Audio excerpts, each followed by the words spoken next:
Queridos irmãos e irmãs que aqui estão presentes nessa celebração e todos aqueles numerosos que nos acompanham pelas redes sociais, eu queria começar essa reflexão com essa última palavra do Evangelho, que foi hoje proclamado: onde 2 ou 3 estiverem reunidos em meu nome, eu estou aí no meio deles.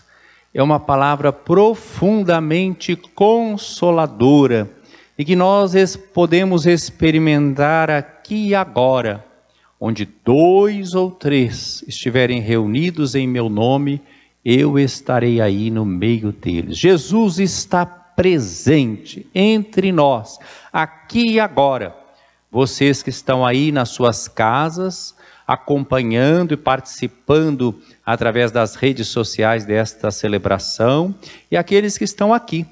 Então, antes mesmo, é claro que nós temos uma presença especial de Jesus na Eucaristia, singular, pessoal, mas nós temos uma presença real também de Jesus através dessa união em seu nome. Então, aí na sua casa, onde 2 ou 3 estiverem reunidos em meu nome, eu estou aí no meio deles. Que palavra bonita. Nós ouvimos um trecho do capítulo 18 do Evangelho segundo São Mateus, que é um discurso sobre a comunidade, sobre as relações dentro da comunidade de fé, dentro da comunidade dos discípulos missionários de Jesus Cristo, dentro da comunidade que é a igreja. Todo o capítulo 18 fala sobre as relações que devem vigorar entre os irmãos e irmãs dentro da comunidade. Hoje um ensinamento preciosíssimo sobre a reconciliação e sobre o perdão, e que faz com que nós também não tenhamos uma ideia equivocada e idealizada da comunidade. O que é a comunidade cristã? A igreja é a comunidade dos perfeitos? Não. É a comunidade dos pecadores perdoados. A igreja deve ter essa consciência humilde. A igreja não é só o Papa, os bispos, os padres, os religiosos, são todos os batizados. É o povo de Deus, que é um povo sacerdotal, profético, servidor. Nós somos uma comunidade de pecadores perdoados e que tem consciência disso, portanto tem uma alegria muito grande de saber que o amor misericordioso de Deus é muito maior do que os nossos pecados pessoais e comunitários, e Deus quer a salvação de todos nós. Então a igreja o que é? É uma comunidade comprometida com a salvação das pessoas. Não só a salvação de cada um de nós individualmente, que buscamos a igreja, não estamos presentes na igreja só para receber, mas nós temos uma missão. Nós somos responsáveis pela salvação uns dos outros. Nós somos responsáveis pela salvação dos nossos irmãos e irmãs dentro da igreja e no mundo inteiro. E por isso nós devemos viver esse testemunho da reconciliação e do amor fraterno. Todas as leituras de hoje são marcadas por essa temática do amor ao próximo. Esse amor ao próximo que não é simplesmente amor ao simpático, ao amigo, ao que faz o bem, mas é amor ao que erra também. É estender a mão ao irmão e à irmã que erra. Como às vezes nós somos apressados em julgar os que erram, em condenar os que erram. Nós precisávamos nos colocar no lugar daquele que errou e pensar se nós mesmos, se tivéssemos naquela situação, não teríamos feito a mesma coisa ou pior. Santa Teresinha do Menino Jesus, que é uma santa tão simpática, pela qual nós todos temos uma certa devoção, uma certa simpatia, ela que morreu muito cedo, 24 anos, ela rezava pelo mundo inteiro e pelos pecadores, e ela se reconhecia não superior aos pecadores, mas ela se colocava nessa perspectiva que eu estou dizendo. Sem a graça de Deus, ela pensava assim: eu sou capaz de fazer aquele pecado que aquele outro fez, ou talvez até pior. É assim que a gente devia pensar. E vejam que ensinamento bonito de Jesus. Não é um ensinamento simplesmente disciplinar ou jurídico sobre como nós devemos fazer quando alguém peca, quando alguém erra, quando alguém nos ofende. Mas aqui o principal é perceber que o grande objetivo é ganhar o irmão. Não ganhar para nós, mas ganhar para a salvação. Então quem ama não quer que ninguém se perca. E Deus nos ama. Deus não quer que ninguém se perca, mas que todas as pessoas cheguem ao conhecimento da verdade e se salvam. Então existe uma vontade salvífica universal da parte de Deus. Ora, então se nós amamos a Deus, nós também deveríamos querer que todas as pessoas se salvem, que nenhuma pessoa se perca. Portanto, nós devemos amar também os irmãos que erram. Não aprovar o erro, mas querer que eles voltem.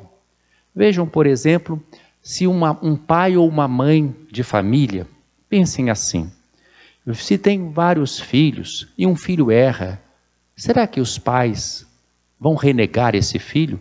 Ou vão ter compaixão desse filho? Ou vão querer que esse filho volte? Eu nunca me esqueço, não foi aqui em Viçosa não, por uma comunidade onde eu já passei, e que eu, visitando depois a mãe de um presidiário, eu tinha ido à prisão e falei depois, estive lá com seu filho, né? E a mãe logo abriu um sorriso até as orelhas e falou, menino bom, né, padre, menino bom, né?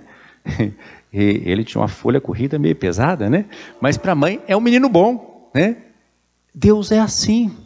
Deus espera a salvação de todas as pessoas. E nós, se realmente somos discípulos de Jesus, se compreendemos o Evangelho, nós tornamos-nos pessoas que sempre apostam na salvação, na recuperação das pessoas. Mas não só teoricamente, com a nossa oração, com nossos gestos de acolhida, de perdão. Por isso que Jesus fala, se teu irmão pecar contra ti, vai corrigi-lo. Mas em particular, a sós contigo. Se ele te ouvir, tu ganhaste teu irmão. Olha que coisa bonita. Ganhou não para você, ganhou para a salvação, ganhou para a alegria. Às vezes a gente percebe o contrário, né? Quando um irmão erra, a primeira coisa que nós fazemos é contar para os outros, né? Você viu o que fulano fez? Ou às vezes até com um pouquinho de hipocrisia, né? Estou triste, né? Porque fulano fez isso. Para que você vai dizer para o outro que não pode fazer nada? A gente não tem que espalhar para os outros o erro de alguém, se aquela pessoa não pode fazer nada e não vai ajudar nada, né? Isso não é caridade. Jesus está nos ensinando aqui, vai a sós, quer dizer, você não quer humilhar aquele irmão que errou. Você sabe que aquele irmão não se confunde com o seu erro. Ele é mais, ele é filho de Deus, é irmão, né? Aí outra coisa importante, Jesus está nos ensinando a chamar de irmão aquele que errou. Será que nós temos essa coragem de chamar irmão aquele que errou, aquele que fez uma coisa errada? A gente também não gostaria que os outros nos chamassem de irmãos? Então vai a sós contigo e se ele te ouvir, tu ganhaste o teu irmão. Se ele não te ouvir, toma contigo mais uma ou duas pessoas, para que toda a questão seja decidida sob a palavra de 2 ou 3 testemunhas. Aqui não é um tribunal, não. Entenderia errado quem estivesse pensando isso. Está chamando alguém que possa ajudar, alguém que tenha ascendência, quem sabe, ouvindo, ou mais outras pessoas, vai perceber que não é só uma coisa sua, daquela correção, mas outros também perceberam, né? E se ele não tiver dado ouvido, então vai até a igreja, a comunidade eclesial. E se nem mesmo a igreja ele for então ouvido, aí é que ele fica o quê? Excluído, porque ele se exclui dessa comunidade que está pedindo justamente a reconciliação, a reconsideração. Mas não é uma exclusão definitiva, é uma pena também que justamente aguarda o retorno, a caída em si, para que a pessoa possa ter a oportunidade de se reconciliar. Por isso, o que ligares na terra será ligado nos céus, o que desligares na terra será desligado nos céus. É um poder que Jesus conferiu à igreja, inclusive de perdoar. Não é um pouco isso que acontece no sacramento da reconciliação? O penitente não vem a sós com o confessor, não pede perdão e pronto, e aquilo está sob sigilo sacramental, e nenhum confessor pode mencionar aquilo. é sob pena severíssima de excomunhão, né? Pena severíssima para o confessor, se ele fizer isso, né? Então é algo sagrado, né? Nós conhecemos histórias até em que tem padre até que morreu porque não contou o que o penitente disse, né? Porque queriam que contasse, porque podiam desvendar um crime, não pode fazer nada, não pode falar, é confissão, é segredo de confissão, né?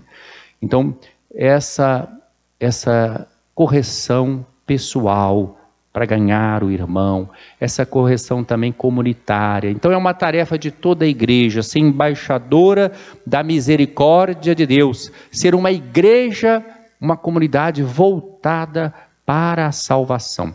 Isso vale para o âmbito pessoal e vale também para o âmbito comunitário, como nós ouvimos na primeira leitura de hoje, tirada do profeta Ezequiel, quando o Senhor diz ao profeta: quanto a ti, filho do homem, eu te estabeleci como vigia para a casa de Israel. Logo que ouvires uma palavra de minha boca, tu os deves advertir em meu nome. Quer dizer, a função profética da igreja de denunciar aquilo que está errado, de anunciar aquilo que é correto a partir da palavra de Deus. E ainda diz mais: se um ímpio, né, se você percebe que ele vai morrer, que ele está no caminho errado, e você não advertir, ele vai morrer por causa do pecado dele, mas você vai ser culpado de não ter dito. Ou seja, nós não podemos nos omitir. A igreja não pode deixar de denunciar o que é errado e anunciar o que é certo. E a igreja somos todos nós, né? Mas especialmente tem essa responsabilidade também a hierarquia. Agora, se esse ímpio for advertido e não ouvir, ele vai perecer, porque ele não ouviu, porque ele continua no caminho errado, mas aquele que advertiu fica preservado, porque ele não tem culpa daquele erro. Então, meus queridos irmãos, por isso é que a igreja se ocupa com as questões relativas à fé, aos costumes, né, de todos os seus fiéis e da sociedade. É por isso que a igreja tem também uma doutrina social. Quando ela se importa com a ordem temporal, ela não está se desviando da sua missão, ela está cumprindo exatamente a sua missão, que é a salvação do ser humano integral, em todas as suas dimensões. Nós devemos ser salvos por inteiro, nos nossos relacionamentos pessoais, comunitários, sociais. Esse mês da Bíblia, que nós iniciamos há pouco, nós vamos refletir, já estamos refletindo, sobre o livro do Deuteronômio.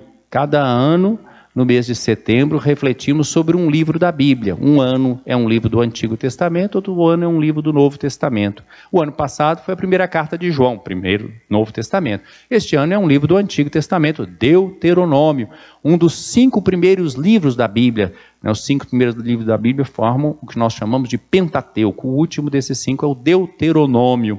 E ali, nesse livro, que tem 30 e poucos capítulos, nós vemos, em consonância com a temática da campanha da fraternidade deste ano, que baseou-se especialmente no Evangelho de Lucas, na parábola do bom samaritano, né? Vai e faz o mesmo, né? Se compadecer do irmão que está caído. Pois bem, no livro do Deuteronômio também, nós vemos, foi escolhido esse versículo central do capítulo 15, versículo 11, abre a tua mão ao teu irmão. Estão vendo que está de acordo também com o Evangelho de hoje. O Evangelho enfatizou o perdão. Esse abrir a mão significa também solidariedade com o que é e com o que passa a necessidade. O livro do Deuteronômio sempre fala que não é possível prestar um culto verdadeiro a Deus, e ele chama muita atenção para a importância do culto, sem se ocupar com o órfão, com a viúva, com o estrangeiro, que era a maneira de falar aos pobres, os excluídos. O que era numa sociedade daquela o órfão? É alguém desamparado, sem pai, sem mãe, né? A viúva, sem o esposo, numa sociedade patriarcal, né? O estrangeiro, alguém que não tem as raízes culturais ali, que precisa de amparo.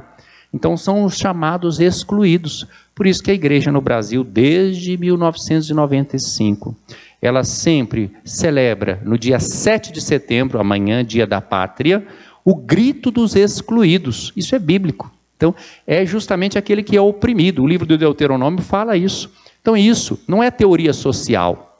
Isso não tem nada a ver com marxismo. Nem existia marxismo. É o livro do Deuteronômio, é a palavra de Deus, é Sagradas Escrituras. Então, o grito dos excluídos chama a atenção que nós não podemos pensar só numa independência política, mas sem pensar justamente no bem comum, no bem do povo. A religião verdadeira diante de Deus é aquela que presta um culto a Deus e que busca também edificar uma sociedade justa, como fala o livro do Deuteronômio, com atenção especial com os mais pobres.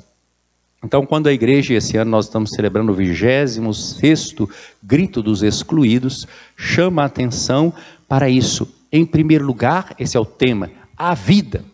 A igreja defende a vida em todos os seus aspectos, em todas as suas dimensões, desde a concepção até o seu fim natural, passando por todas as etapas, um crescimento sadio das pessoas em idade, em sabedoria, em graça. Portanto, as pessoas devem ter o quê? Trabalho, as pessoas devem ter a terra necessária para a vida, devem ter teto, moradia, né? As pessoas devem ter participação na vida. Então são os temas desse Grito dos Excluídos deste ano e que nós estamos celebrando amanhã, 7 de setembro. Aqui na Arquidiocese de Mariana houve um verdadeiro tríduo, é só buscar no canal da Arquidiocese, cada dia uma das regiões foi celebrando, né? Até mais do que tríduo, porque são 5 regiões, cada um celebrando então uma temática ligada a esses temas que eu estou aqui mencionando. E nós precisamos valorizar a criação de Deus, né? São tantos os desafios que nós vivemos, não só no Brasil, mas no mundo inteiro, mas aqui particularmente.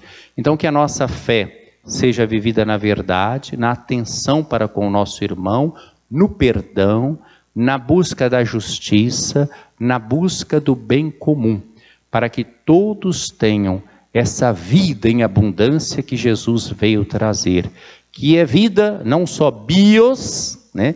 Uma vida agradável nesse mundo, mas é zoé, são 2 palavras gregas. Bios é a sua vida biológica, não é?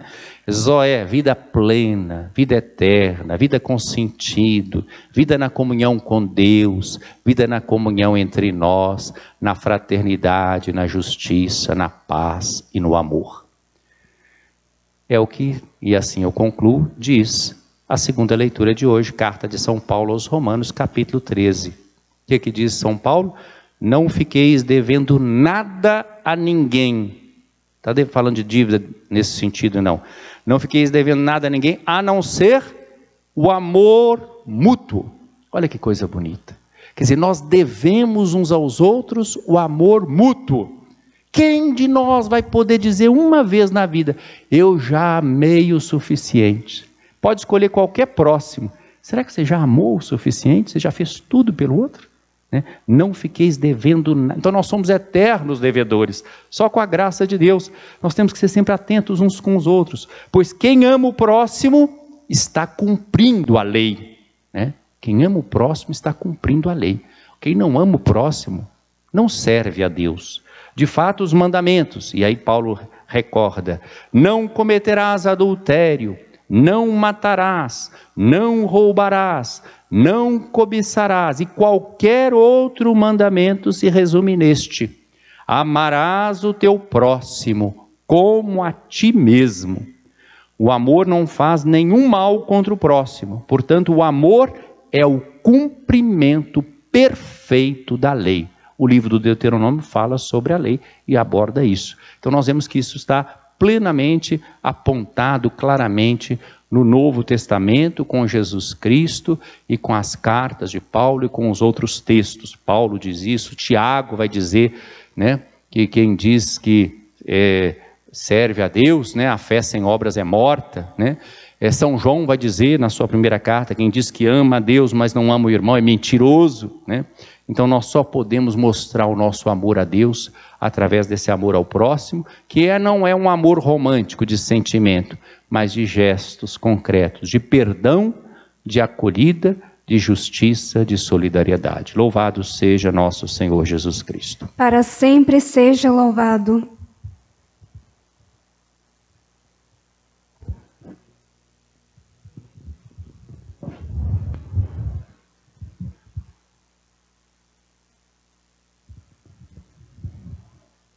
Creio em Deus Pai Todo-Poderoso, Criador do céu e da terra, e em Jesus Cristo, seu único Filho, nosso